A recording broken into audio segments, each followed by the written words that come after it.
आज हम पढ़ने वाले हैं चैप्टर जो कि है बहुत इंपॉर्टेंट, कॉम्प्लेक्स नंबर है चैप्टर का नाम। ओके, मेरा नाम है जवल सर। चलो चालू करते हैं।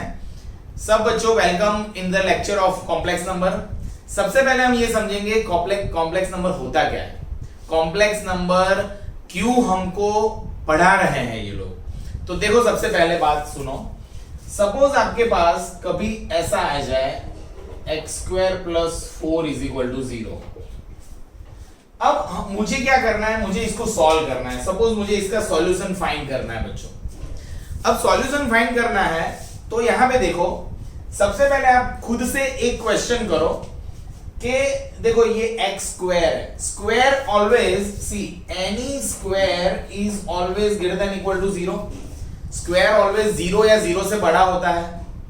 अब एक क्वेश्चन करो खुद से कि 0 या 0 से बड़ी चीज में अगर 4 मैंने ऐड किए, पॉजिटिव नंबर है ना, 4 ऐड किए, तो क्या वो 0 बन सकता है? नहीं बन सकता। तो आपके पास कोई ऐसा रियल नंबर नहीं है जो यहां पे रखने से ये इक्वेशन सॉल्व हो जाए। सही बात है बच्चों। सबसे पहले खुद से एक क्वेश्चन करो कि हाँ सर सही बात है, ये तो सॉल्व नहीं होगा। तो क्या करोगे आप? तो यहां पे कॉम्प्लेक्स नंबर हमारी हेल्प करेगा। जैसे कि आप लोग याद करो, जब आप 10th में क्वाड्रेटिक इक्वेशन पढ़े थे, बराबर है, तो सपोज आपके पास है x² - 6x + 11 = 0। सपोज ये क्वेश्चन है, तो आप बच्चों क्या करते थे इस टाइम पे? पता है, आप लोग ऐसा करते थे कि डेल्टा, तो डेल्टा क्या हो गया? b² - 4ac, d बोलते हैं इसको, डिस्क्रिमिनेंट। ओके, तो ये हो गया 36 - 4, a हो गया 1 और c हो गया 11, है ना। ax² + bx + c ऐसा गिनते हैं हम लोग। तो -6 का स्क्वायर 36 -4 और ये हुआ, तो ये आ गया 36 - 44। फिर हम लिखते थे कि it is less than 0, so solution is not possible. ये प्रॉब्लम था। क्यों? क्योंकि हमने जब 10th में क्वाड्रेटिक इक्वेशन पढ़ा था तो हम पहले चेक करते थे कि डेल्टा अगर 0 हो तो परफेक्ट स्क्वायर होता है, 0 से बड़ा हो तो उसके रियल रूट्स होते हैं और डिस्टिंक्ट रूट्स होते हैं। पर जब डेल्टा 0 से छोटा होता है तब क्या करना है? तो सर नहीं पता है। तो वही पढ़ेंगे आज हम कि भैया कब ये काम लगता है, क्या, क्यों ये प्रॉब्लम। तो मैथ्स में तो ऐसा होना चाहिए ना कि हर एक चीज सॉल्वेबल। तो यहां पे कॉम्प्लेक्स नंबर ने अपना रोल निभाया। किस तरह से? देखो, एक ऐसा इमेजिनरी नंबर बनाया जिसको बोलते हैं आयोटा। क्या बोलते हैं बच्चों? आयोटा। आयोटा एक ऐसा नंबर है जिसकी वैल्यू है √1 आई जो है आयोटा, उसकी वैल्यू है √1। ये एक ऐसा नंबर हमने बनाया, इमेजिनरी है, जो रियल नंबर नहीं है, यानी कि अपनी रियल नंबर लाइन पे नहीं है ये। तो सर कहां है? तो उसकी वैल्यू हमको नहीं पता। हमने एज्यूम किया है कि i √ -1। तो अब ये एक ऐसा नंबर बना लिया जिसका यूज करके ऐसे सारे इक्वेशन सॉल्व हो जाएंगे। सर कैसे? तो देखो, i √1 तो अंडर इस तरफ गया, तो i² = -1। ये दो चीज कभी भूलनी नहीं है आपको। कॉम्प्लेक्स नंबर में आज के बाद कभी भी आप पढ़ो कॉम्प्लेक्स नंबर, तो आपको पता होना चाहिए कि i है √1। अब इसका यूज करेंगे यहां पे। देखो बच्चों, इसको मैं ऐसा लिख सकता हूं x² = -4। तो मैं ऐसा लिख सकता हूं कि x² = 4 × -1, है ना। -4 को लिखा 4 × -1, तो -1 की जगह पे तो क्या लिख दूंगा? i²। सो अब दोनों तरफ मैं स्क्वायर रूट ले रहा हूं, तो आंसर आएगा x ± 2i। तो ये जो i वाला नंबर आ रहा है ना always, that is known as a complex number. वैसे कॉम्प्लेक्स नंबर जो भी होता है, any complex number is denoted by z। हम किससे बताएंगे बच्चों? z से। z is the means very famous sign of a complex number, यानी कॉम्प्लेक्स नंबर z से बताते हैं। कॉम्प्लेक्स नंबर ऑलवेज इस फॉर्म में होता है।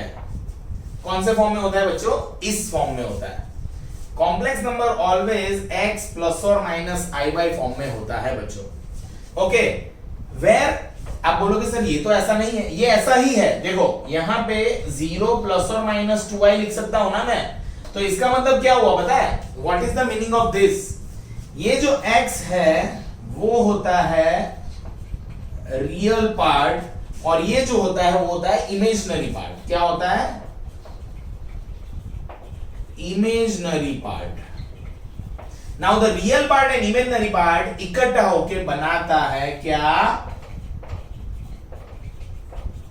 Complex number. बच्चों कॉम्प्लेक्स नंबर के बारे में मैं आपको यह समझा दूं कि अगर ये आ गया तो इसका मतलब है इसका रियल पार्ट 0 है और इसका इमेजिनरी पार्ट है 2i यानी 2। अब यहां पे अब एक चीज समझो कि कोई भी कॉम्प्लेक्स नंबर है, सपोज ये कॉम्प्लेक्स नंबर है, तो कॉम्प्लेक्स नंबर इसी स्टाइल का बनेगा। सर कैसे बताओ मुझे? तो देखो मैं एक बढ़िया चीज सिखाता हूं आपको, ये पहले समझ लो आप लोग। अब आपको ये तो पता होगा कि स्क्वायर होता है तो उसके 2 रूट होते हैं। एग्री सब लोग? स्क्वायर होता है तो उसके 2 रूट होते हैं। क्यूब वाला इक्वेशन हो तो कितने रूट्स होते हैं बच्चों? 3 रूट होते हैं। ओके, तो यहां पे देखो सब लोग, सबसे पहले तो आपको क्या समझना है? सबसे पहले आपको यह समझना है कि कॉम्प्लेक्स नंबर होता क्या है, जरूरत क्या पड़ी कॉम्प्लेक्स नंबर की। सपोज हम ऐसा सोचते हैं कि मेरे पास है x cube plus 8 is equal to 0। अब ये देखो x cube plus 8 is equal to 0। अब बहुत से लोग बोलेंगे सर इसका आंसर सर 2 लिख दो सर, या तो -2 लिख दो। हाँ -2 लिख दो सर, है ना। -2 का क्यूब करोगे आप तो क्या आ गया? -2 का क्यूब -8 प्लस 8 0 हो गया सर, -2 आंसर है। बट बच्चों यहां पे क्यूब है तो क्यूब यानी इसके तो 3 रूट मिलने चाहिए। क्वाड्रेटिक इक्वेशन होता है तो 2 रूट मिलते हैं, क्यूबिक इक्वेशन होता है तो 3 रूट मिलने चाहिए बच्चों।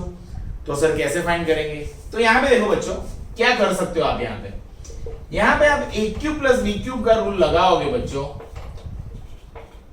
तो ऑब्वियसली ये ऐसा होगा।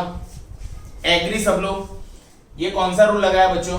रूल तो पता है ना अपने को, a cube plus b cube a plus b a square minus ab plus b square. Agree हो सब लोग? ये रूल अगर मैंने लगाया तो इसके 2 फैक्टर हुए। अब इस फैक्टर को 0 के साथ कंपेयर करूंगा तो x प्लस 2 इज 0, तो x बराबर -2, यानी कि बच्चों एक रूट मुझे मिल गया, x बराबर -2 हो गया। यानी ये कैसा रूट मिला? Real root. इसका एक रूट मुझे मिला रियल। अब इसकी बात करते हैं बच्चों। अगर मुझे इसको सॉल्व करना है तो x square minus 2x plus 4 is equal to 0, ये कोई इक्वेशन है। अब इसका डेल्टा कर रहे हैं हम लोग, चलो डेल्टा करते हैं। पता है ना क्वाड्रेटिक इक्वेशन का सॉल्यूशन जो होता है x वो होता है -b प्लस और माइनस रूट डेल्टा। डेल्टा यानी delta upon b square minus 4ac upon 2a। ये रूल होता है बेटा, क्वाड्रेटिक इक्वेशन को सॉल्व करने का रूल है ये, बराबर है। तो ये डेल्टा क्या होता है? डेल्टा होता है b स्क्वायर माइनस 4ac। अब b स्क्वायर करो तो -2 का स्क्वायर 4a एंड c क्या है? 4। क्यों? क्योंकि हम किसी भी क्वाड्रेटिक इक्वेशन को बच्चों इसके साथ कंपेयर करते हैं, है ना। ये तो पता ही होगा बच्चों आपको, ax square plus bx plus c होता है। तो a है यहां पे 1, b है -2 और c है 4। ओके बच्चों, तो ये इक्वेशन से मैंने क्या किया? कंपेयर किया। तो ये आ गया -12, ऑब्वियसली 4 - 16 -12 आ गया। सर -12 आ गया तो सॉल्यूशन नहीं हो सकता। अब हो सकता है, क्यों? क्योंकि आप क्या पढ़ रहे हो अब? कॉम्प्लेक्स नंबर, जो आपको सारे सॉल्यूशंस देगा। ओके, तो किस तरह से? यहां पे देखो ये -12 को मैं लिखूंगा 12 इंटू -1, तो 12 into I square. Sir I square ही तो है -1, ये कभी नहीं भूलना है। कॉम्प्लेक्स नंबर में याद रखना है I is under root -1, that's why I square is -1, I square ही है -1, याद रखो बच्चों। तो ये हो गया, मुझे तो रूट डेल्टा चाहिए, तो अंडर रूट करूंगा बच्चों, तो प्लस और माइनस क्या आएगा 2√3i। सही बात है ना बच्चों। ये क्या होगा बच्चों, अंडर रूट में 12i हो जाएगा। i को बाहर निकाला, i का अंडर रूट कर लिया, तो 12 यानी 4 3 तो 4 बाहर गया, तो प्लस और माइनस 2√3i आया। ये कौन आया, रूट डेल्टा की वैल्यू। अब जब मैं यहां पे रखूंगा तो माइनस b कौन है, -2, प्लस और माइनस रूट डेल्टा कितना आया 2√3i अपॉन 2 इंटू 1। सही बात है बच्चों। ओके, तो माइनस माइनस प्लस, सो 2 प्लस और माइनस 2√3i अपॉन 2। अब देखो ऊपर से 2 कॉमन निकल रहा है, वो 2 इस 2 के साथ कैंसिल हो जाएगा, यानी आंसर आया 1 प्लस √3i। यानी कि x³ प्लस 8 जो इक्वेशन था x³ plus 8 is equal to 0, उसके 3 रूट हुए, एक रियल रूट और 2 इमेजिनरी रूट। सर 2, तो ये 2 है ना बच्चों, 1 प्लस √3i 1 माइनस √3i है ना, तो x के 2 रूट ये है। तो देखो ये कैसे है, ये कैसा है, इसका फॉर्म कैसा है, तो इसका फॉर्म, कॉम्प्लेक्स नंबर का फॉर्म ऑलवेज ऐसा ही होता है। कॉम्प्लेक्स नंबर कैसा दिखता है, कॉम्प्लेक्स नंबर कैसा दिखता है, तो complex number always x plus iy form का दिखता है। तो ये जो रूट आए ये है कॉम्प्लेक्स रूट्स, यानी कि ये जो इक्वेशन था जो हम अब तक नहीं सॉल्व कर पाते थे वो अब कर पाएंगे। क्यों? क्योंकि हमने कॉम्प्लेक्स नंबर जैसी कोई चीज के बारे में नॉलेज लिया है बच्चों। ओके, तो first and important thing is, अभी तक मैंने चैप्टर तो चालू नहीं किया है बच्चों, मैं तो ये समझा रहा हूं कि ये चैप्टर हम क्यों पढ़ रहे हैं, इसका क्या फायदा है। तो इसके ये फायदा है कि हम ऐसे इक्वेशन सॉल्व कर पाते हैं। देखो बच्चों, कॉम्प्लेक्स नंबर जो है वो ऑलवेज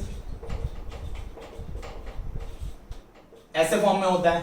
चलो प्लस लेते हैं, वैसे प्लस माइनस समझो, तो x प्लस iy फॉर्म का होता है कॉम्प्लेक्स नंबर। याद रखो, complex number is always in the form of this, यानी कि कॉम्प्लेक्स नंबर ऑलवेज ऐसा दिखेगा, कुछ ऐसा हो सकता है, ऐसा हो सकता है, अकेला ऐसा हो सकता है, या तो ऐसा भी हो सकता है। सर ऐसा कैसे, ये तो सर रियल नंबर ही हो गया। तो बेटा all real number can be represented as a complex number. Every real number can be represented as a complex number. तो कॉम्प्लेक्स नंबर जो होता है ना, कॉम्प्लेक्स नंबर वो ऐसा भी होता है, ऐसा भी, यानी ये भी, सर देखो ये है, तो any real number can be represented as a complex number. Okay, यानी आप समझो कि सबसे छोटा था नेचुरल नंबर, फिर आपने इंटीजर पढ़ा, फिर आप रैशनल नंबर और ये सब पढ़े, फिर रियल नंबर, और उससे बड़ा है कॉम्प्लेक्स नंबर। तो कॉम्प्लेक्स नंबर सबसे बड़ा सेट हो गया। ओके, तो ये होता है कॉम्प्लेक्स नंबर। अब यहां पे देखो, एनी कॉम्प्लेक्स नंबर में ये जो x एंड y है यहां पे, तो वो तो रियल नंबर ही होते हैं। रियल नंबर देखो कैसे, देखो 4 और 3 i के साथ जो होता है वो, तो वो भी तो रियल नंबर ही है, यानी 3 भी रियल नंबर ही है। बट i क्या होता है, i क्या होता है बच्चों, अंडर रूट ऑफ -1। तो अब हम पढ़ेंगे अंडर रूट ऑफ -1 की बात। यहां पे देखो, यानी कि आयोटा। अब देखो बच्चों, आयोटा क्या होता है। ओके, आयोटा के बारे में हम नॉलेज लेंगे। अब iota, what is iota. Okay बच्चों, एक सेकंड देखो, आयोटा की कोई भी वैल्यू आपको पता होनी चाहिए। जैसे कि i² है -1, वैसे आयोटा आइडियली क्या है, दिस योर आयोटा। अब i² कितना है, -1। i³ क्या होगा बच्चों, i² इंटू i होगा। ओके, तो i² तो -1 है, यानी -1 इंटू i, यानी -i, यानी i³ का वैल्यू क्या है, -i। i रेस टू 4, तो उसको आप i square into I square लिख सकते हो, यानी क्या होगा -1 तो 1 होगा, यानी i रेस टू 4 इज 1। फिर i रेस टू 5 तो आप लिख सकते हो i स्क्वायर का स्क्वायर इंटू आई। क्यों ऐसा लिखा सर? तो देखो i स्क्वायर क्या है -1 का स्क्वायर इंटू आई, यानी ये +1 हो गया और यानी ये आ गया i, यानी i रेस टू 5 होता है i। तो i की कोई भी पावर ढूंढना आना चाहिए बच्चों। इसके लिए मैं आपको ट्रिक बताऊंगा, पर यहां पे देखो सब लोग, सपोज मुझे पूछा कि i रेस टू 52 क्या है, सर कैसे मैं फाइंड कर सकता हूं i रेस टू 52? देखो ट्रिक, मैं ऐसे लिख सकता हूं i square raise to 26 two हो गया 52। तो i स्क्वायर क्या होता है -1 रेस टू 26। अब -1 की 26 पावर क्या होती है बच्चों? -1 की टाइम +1, यानी i रेस टू 52 क्या है +1। सर तो मुझे तो i की कोई भी पावर पूछेंगे, मैं कैसे बताऊंगा? तो आप ऐसे कैलकुलेट कर सकते हो। पर अगर बहुत बड़ा नंबर है, कोई बहुत बड़ा, जैसे कि i रेस टू आ गया 2034, ओके 2034, सर इसको मैं कैसे सॉल्व करूंगा? मैं डिवाइड करूंगा सर, मुझे कितना लंबा पड़ जाएगा ये सब। तो आपको एक ट्रिक बताता हूं, आप लास्ट के 2 डिजिट ले लो। 34 ले लिया आपने, अब इसको ना 4 से डिवाइड करो, 4 से, तो 8, 32, 2 आ गया। तो जब आप डिवाइड करो 4 से और जो रिमाइंडर बच जाए उतनी पावर होती है वो, यानी i स्क्वायर, यानी ये है -1, दिस इज -1। पता चला बच्चों, इसकी वैल्यू है i स्क्वायर और i स्क्वायर है -1। सो आपको बड़े पावर्स अगर सॉल्व करने हैं तो वो 4 से, सर 4 ही क्यों लिया? तो i की 4 ही वैल्यू पॉसिबल है। क्या? i -i 1 आप कोई भी i के पावर्स फाइंड करोगे बच्चों, जैसे आप सोचो i रेस टू 6, तो i रेस टू 2 का क्यूब हो जाएगा बच्चों, तो i स्क्वायर क्या है -1 का क्यूब, यानी कि -1 आ गया। ओके बच्चों, सो आप याद रखो कि आयोटा जो है वो आपको माइंड में क्लियर होना चाहिए। आयोटा यानी √(-1) जो कॉम्प्लेक्स नंबर को डिफाइन करता है। ओके, तो ये पता होना चाहिए बच्चों कि आयोटा है क्या। ओके, तो I hope you understand I क्या होता है। ओके, सपोज हमको ये बोल दिया सॉल्व दिस, तो देखो कैसे करेंगे। i रेस टू 19 को मैं ऐसा लिख सकता हूं i स्क्वायर रेस टू 9, तो ये 9 2 कितने हो गए 18, तो एक i कम पड़ रहा है, तो एक i बाजू में लिख दिया, हो गए टोटल 99। बच्चों क्लियर? 1 में यहां पे भी मैं ऐसा ही लिखूंगा i square raise to 9 into I, यानी 9 2 18 इंटू आई, यानी हो गया 99। 19i कर लिए मैंने दोनों जगह पे। अब मैं क्या करूंगा सर, i स्क्वायर क्या होता है? i स्क्वायर होता है -1, यानी -1 की 9 पावर इंटू आई प्लस -1 की 9 पावर इंटू आई। सही बात है बच्चों? अब मुझे बताओ -1 की 9 पावर क्या होती है? माइनस की ऑड पावर माइनस ही होता है, इसलिए यह आएगा -i प्लस 1/-i। ओके, यहां तक क्लियर हो गया बच्चों? आयोटा के बारे में नॉलेज ले रहे हैं हम लोग। अब इसको सपोज मैं एलसीएम लेता हूं बच्चों, देखो हाँ, ये लिया -i एलसीएम, जाके यहां पे फट करके मल्टीप्लाई हो जाएगा, यानी ये मल्टीप्लाई करूंगा तो माइनस माइनस, यानी ये तो सर हो गया i स्क्वायर हो गया सर, माइनस माइनस प्लस और i into I square. Sir लिख दो अपना आंसर, क्या आएगा आंसर? अब तो आंसर लिख सकते हो आप। i स्क्वायर क्या होता है? -1 plus 1/i, answer is, sir ये तो 0 हो गया आंसर, तो 0 है ये आंसर। ओके, इसका आंसर है 0। पता चला बच्चों? आप इसको सॉल्व करना, जस्ट हम ये सीख रहे हैं कि भैया किस तरह से आई वाले सम सॉल्व होते हैं, बस इतनी बात। एग्री बच्चों?